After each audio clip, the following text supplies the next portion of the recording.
મેગીના પકોડા બનાવવા માટે સૌથી પહેલાં લઈશું આપણે ડુંગળી, પછી ડુંગળીની આપણે છાલ ઉતારી દઈશું અને હવે આપણે એને કટ કરી દઈશું.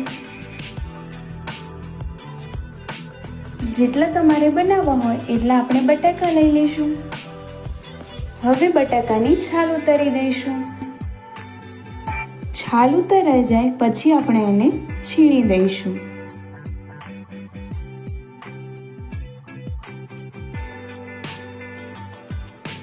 બટાકાને છીણી દીધા છે. હવે તેમાં ડુંગળી છે તેના નાના નાના પીસ કરી દઈશું.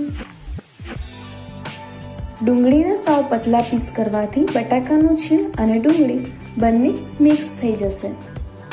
અને હવે મેગીના પકોડા બનાવવાના છે તો મેગી તો જરૂર પડશે જ, તેથી આપણે એક પેક મેગી લઈ લઈશું.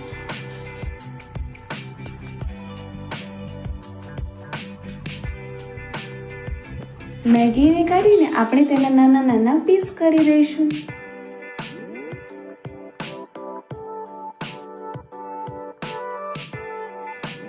તેના પછી આપણે હવે તેને બાફવા મૂકી દઈશું.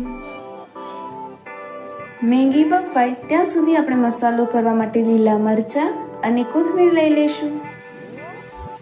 પછી આપણે ડુંગળીના પીસ